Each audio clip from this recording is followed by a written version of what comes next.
What's up, everybody? Happy Father's Day. Jake from Jake in the Wood. Flying solo here because our last show was Thursday night.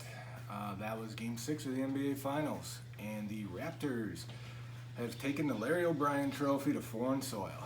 The number two seed in the East, pulls it off, beats Golden State. People are saying it's the end of an era for the Warriors. My producer's shaking his head there. But everybody's talking Kawhi Leonard. He was fantastic. Planted his flag in the ground of who is the best in the NBA. But my head goes off to Fred VanVleet. That guy was amazing. The Toronto Raptors proved you don't have to have a super team to beat a super team. And VanVleet was a big part of that. I just thought he was fantastic.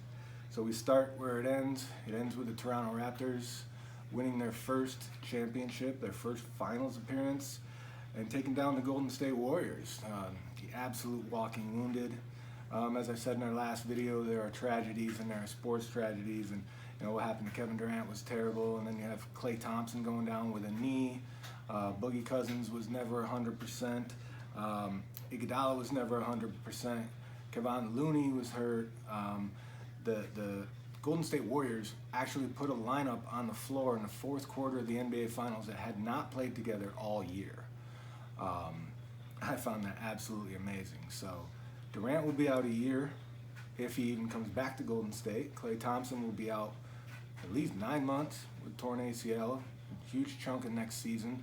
And that, my friends, opens up the West and opens up things for the Los Angeles Lakers, who just pulled off a huge trade. As I'm sure you all know, Anthony Davis, 25 years old, 25.9 points, 12 rebounds, 2.5 blocks a game.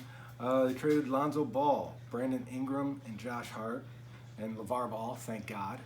A lot of number one picks, 3 number one picks. The players, Lonzo Ball, go. Can't shoot.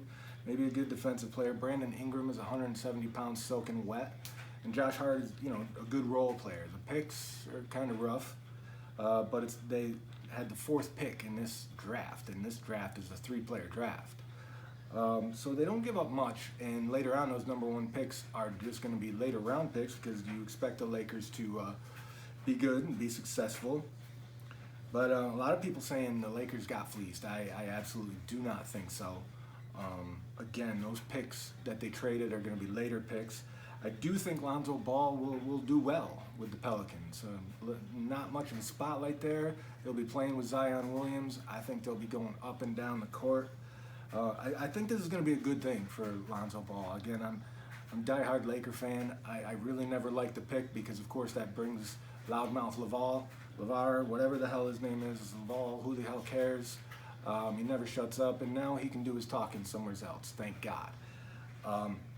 Again, that brings me to the draft this Thursday. And, Zion, Morant, J.D. Barrett, probably going 1, 2, 3, Thursday the 20th. So that should be interesting, I guess. I mean, you pretty much already know who the top picks are going to be, so, but that's the draft. And then free agency, where the Lakers hopefully will strike again. I would love to see them get Kemba Walker. I think Kemba Walker would be the perfect fit. Again, he does love playing in Charlotte, but nobody loves playing for the 7, 8, 9 seed every year of their life. He would just be the perfect complement to Anthony Davis and LeBron. I'd love to see it happen. Could also get Kyrie Irving back to the Lakers, or LeBron could get him back anyways. He's also a free agent. Kyrie's been talking New York. He's been talking Brooklyn. But he was going to, rumor has it, he was going to pair up with Kevin Durant, who now won't even be playing next year. So does Kyrie Irving want to waste a year of his career? Or does he want to go pair back up with LeBron James, who he kind of realized 3/4 of the way through the year that, playing, Kyrie Irving wasn't the leader that he thought he was. So is he going to go to Brooklyn with another young team and be the leader that he couldn't be in Boston? Or does he want to go actually compete with LeBron again? Jimmy Butler is also a free agent. I don't see him fitting in with LeBron anywhere remotely close. But what I would like to see the Lakers do is get one of these stretch fours, guys that can shoot threes, Giannis Valanciunas, or maybe even JJ Redick. If they could get Redick away from Philadelphia, he would be the perfect complement. The Lakers need three-point shooting, which is something they did not have last year. Or Bogdanovich from Indiana, who shot 42.5 from three last year, a big stretch four. Go mix it up in the middle a little bit. But I'm just, it's here. NBA offseason, which is going to be one of the most interesting off seasons, and it's already kicked off with the Anthony Davis trade. It's already starting, folks. Again, I just wanted to get this NBA recap out to you. A lot is going on. Again, I'm a diehard Laker fan, so I'm excited for this trade, and I think it was a very good trade. And they managed to keep Kyle Kuzma, so that's great for them. I think he, now that he feels comfortable and he's stable and not in all these trade rumors, or who knows, maybe he could be once again, but I think you're going to see his game improve. And I think it's going to be a good trade again for Lonzo Ball. You're going to see his game improve, especially anybody's game running up and down with Lonzo Ball or Zion Williams and Lonzo Ball together. I think that is a really good pairing. So I think both teams kind of made out in this trade. So there you have it, Toronto Raptors. Hats off to you.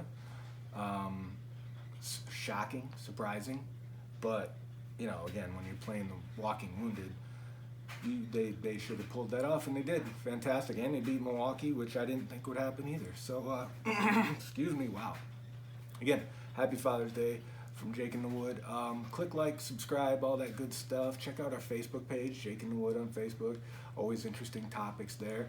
And we will be catching up with you soon. We're going to run down the Syracuse football schedule coming up, and we're going to see what the Wood has to say about all these things happening. And new masks, new content always coming at you from Jake in the Wood. Thank you. Have a good weekend.